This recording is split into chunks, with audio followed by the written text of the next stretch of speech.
How is it possible that good people can turn evil?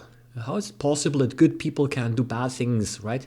Well, the answer can be found in this book by no one less than Philip Zimbardo. He is the psychologist who is quite well known for having conducted the so-called Stanford Prison Experiment in the 1970s.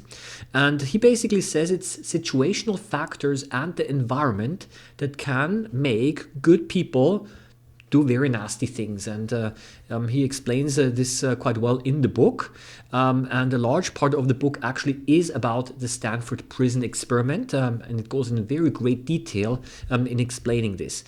For those of you who don't know, Zimbardo recruited several students back in the 1970s from the university students, and he divided them into two groups because he wanted to study the role of authority.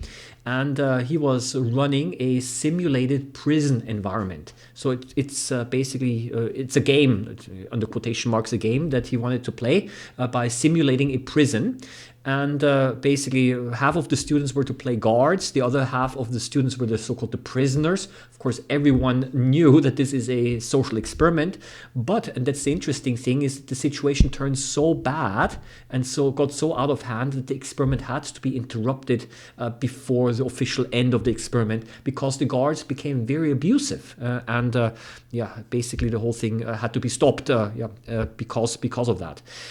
So the Stanford Prison Experiment is now taught also in schools, in psychology, for example.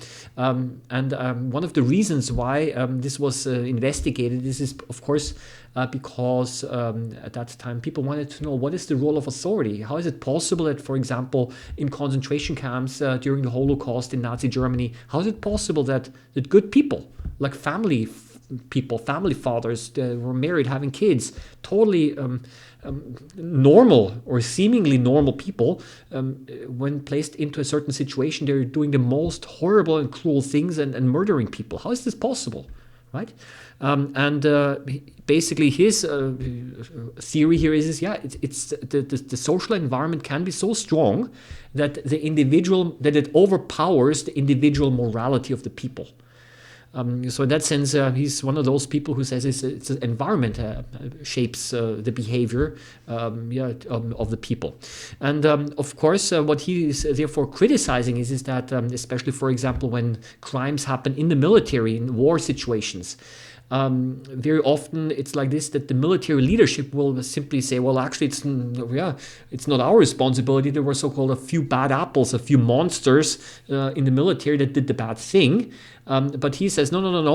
As military leaders, you cannot simply push away the responsibility. It's your job to make sure that the environment is such that people don't do bad things. Yeah, you cannot simply outsource this responsibility to the individual and basically lean back and say it's not. I have nothing to do with that. Yeah, and he places a very strong responsibility on the social environment and in shaping a social environment where people do not do bad things.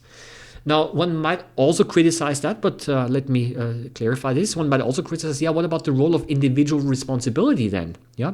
As a matter of fact, he does also mention that. Yeah? He does not just say it's only the environment, because especially towards the end of the book here, I put a little paper in here, he proposes a 10-step program to resist unwanted influences. So he does say, actually, there is also an individual responsibility to always check with yourself, right? If you are subjected to those unwanted influences. And I mean, I don't know who said that, but if you want to become a better person, you have to surround yourself with good people, so to say. He's kind of also implying this here.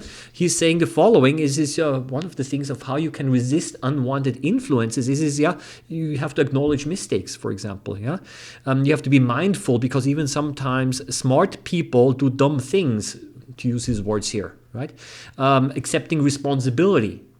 But also, interesting enough, I respect just authority and rebel against unjust authority. It's also quite interesting, right? You have to oppose authority which is unjust and which requires you or demands from you that you do unjust things. So you cannot just say, basically, an authority figure made me do that. I cannot just simply, it's not my fault. I mean, I had to do it. No, it is your obligation, your personal obligation, also to apply pressure back. Yeah? Otherwise, it's too easy to say, well, I mean, I had to do that because I was under orders. Yeah? Essentially, he said there is a responsibility to push back as well. So he does not exclude individual responsibility here, and that's actually one of the things that I kind of like about this book. That in that sense quite balanced. Yeah, that he says it's a combination of situational factors, number one. It is a question also of personal responsibility, number two, and of course also of those people who are shaping the environment. They have a responsibility as well to make sure that the environment is such that the people who are operating in that environment do not turn bad. Yeah, and do not do evil things. Yeah?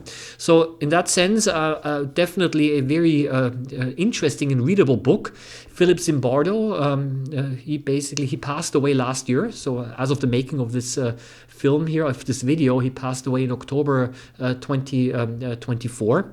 And his basically his message will, of course, will continue to live. And I definitely can recommend this book, especially if you're interested in psychology or generally in topics like human behavior. And that's also something that I have to say, it is a very readable book. Okay, it's not a scientific textbook. And even the photographs in here, many case studies, and of course a very detailed account, of the Stanford Prison Experiment that he conducted back in the 1970s. And I think the Lucifer Effect, that is Lucifer. That's another name for the devil, so to say. Is the Lucifer Effect? Is if the situation is right, even good people can turn bad. That's basically his point that he's trying to make here, and that's why he's saying we have to be mindful and we have to watch out. Okay, and always check on ourselves of whether we are, to what extent we're subjected to bad environmental influences. I want to leave it at that. I wish you all the best and bye bye.